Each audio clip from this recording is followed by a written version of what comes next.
David Haye was recently talking to IFL TV about Oleksandr Usyk and his prospects at heavyweight, and he made reference to his last fight against Chaz Witherspoon.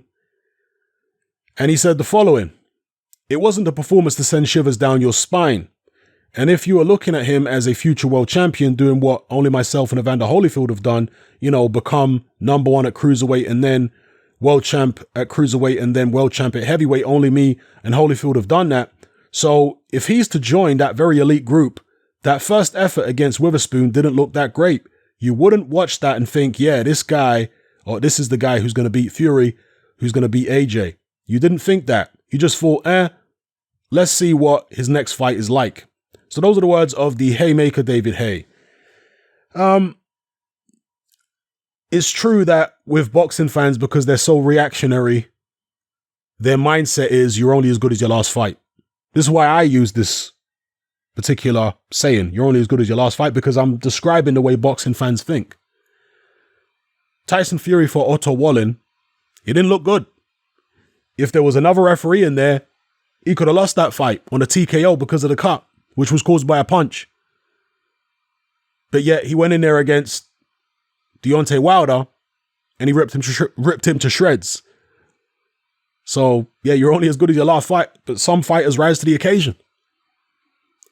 Evander Holyfield, if you'd watched him when he fought Bobby Chez and you compared him to Mike Tyson when he'd fought Frank Bruno in a rematch, when he fought Bruce Seldon, you would have thought there's no way the Holyfield is going to beat this guy. But he went ahead and did it anyway. So yeah, you're only as good as your last fight, but it is important to look at a fighter's entire body of work. Even when they appear to be a little over the hill, like somebody like Holyfield, who appeared in many people's eyes, including mine at the time, to be washed up. We'd seen him stopped. We'd seen him have health issues. We'd seen him have injuries. We'd seen him look, listless in fights. And Mike Tyson looked like a force of nature again. He looked vicious. He looked unstoppable. But in hindsight, when you have experience, you look back on that and think, okay, the signs were there that Holyfield could at least give Tyson some serious problems, because Holyfield had a skill set that Tyson hadn't ever faced before.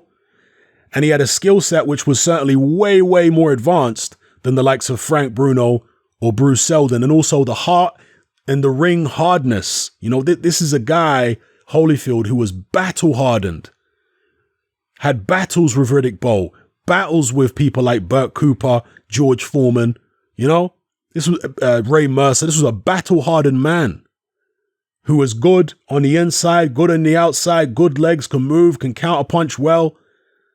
This was different than the Seldons and the Brunos and all that kind of stuff. So in hindsight, when I look back, obviously I was a, young man at the time, Tyson fan, and I just didn't see it. I got caught up in Tyson's punching power and knocking people over and all this kind of stuff. And the fact that he normally walks through small heavyweights, and Holyfield being a small heavyweight, I thought the same was going to happen to him. But as I say, it's prudent to look at a fighter's entire body of work and try and put things in context as much as you can. Yeah.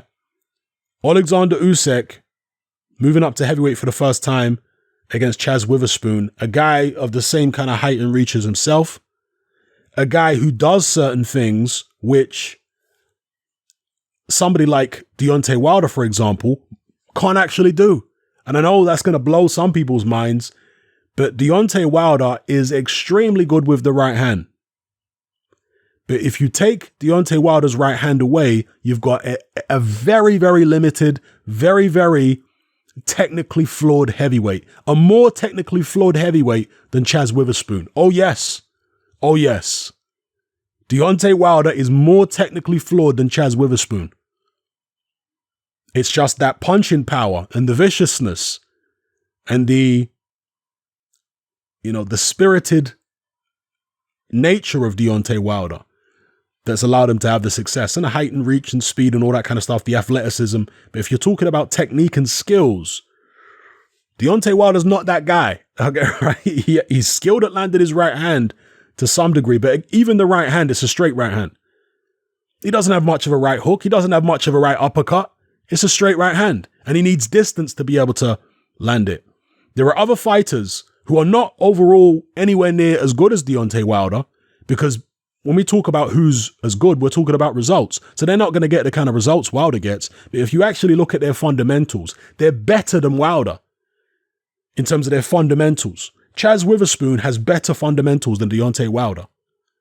And with those better fundamentals, he was able to mess Oleksandr Usyk around for a couple rounds before Usyk finally found his feet and, his range and got the guy out of there.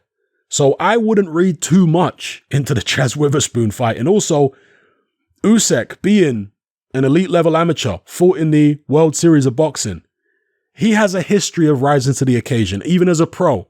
This guy's been to people's backyards and he's risen to the occasion. Didn't he fight Tony Bellew in the UK? Didn't he fight Maris Bridis in Latvia? Correct me if I'm wrong. I swear that fight maybe it wasn't in Latvia, was it? But either way, he's certainly been around the world and he's fought in the backyards of many other fighters and been successful. He defeated Krzysztof Glowatsky, defeated Murat Gassiev. This is a guy who's proven his ability to rise to the occasion. So again, we can't look past that. Same with Tyson Fury, as I mentioned earlier. Fury didn't look good against Otto Wallin, but then all of a sudden looked $1 million against Deontay Wilder. Some fighters are like that. So yeah, just bear that in mind. Let me know what you guys think in the comment section below about David Haye's comments. And, Haye was a guy who most fighters are ego driven. And I'm talking about the top fighters, they're ego driven. Maybe even more so than money driven. I mean, money is a huge part in it, but ego is also a huge part in professional boxing at the elite level. Because once you get rich, how much money is enough? It's really not so much the money, or not just the money, which is driving a lot of these guys on. Once they reach a certain level, it's the ego. It's wanting to have a legacy. It's wanting to be the best. It's machismo. This is what is a large element of what drives them on. Money is definitely a big part, but also the ego. And David Haye, very egotistical fighter, very vain man. He wanted to look $1 million in every fight.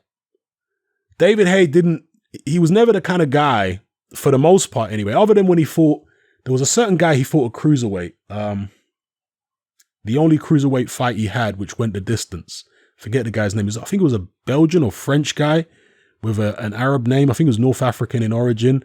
Very tough guy. In that fight there, I don't think that guy's ever been stopped. David Haye couldn't stop him. That was shortly after David Haye had his loss to Carl Thompson, and he came back and he was, trying to find his feet again.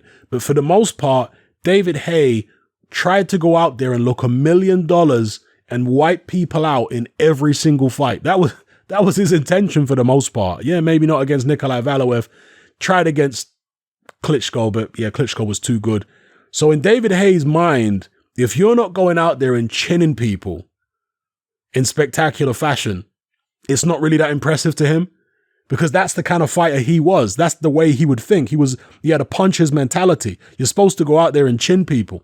And if you're not doing that, it doesn't impress him. And that's how I suspect he views Oleksandr Usyk, because he has talked about the power as well of Usyk. He said, yeah, I had the power to go up to heavyweight and hurt the big boys. Usyk doesn't really have that kind of power. Well, sometimes power can be overestimated.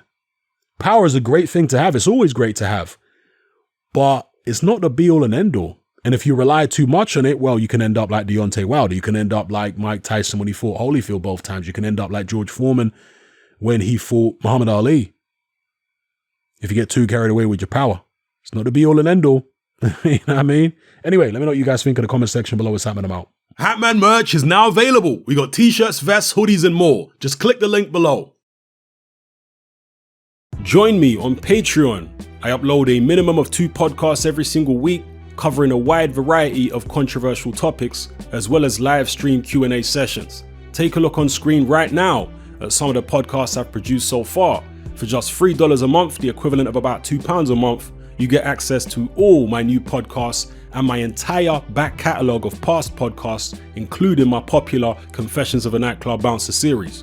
You can listen on your computer or on your smartphone or tablet by downloading the Patreon app from the Google Play Store or the App Store for free. The Patreon app also allows you to download each podcast in MP3.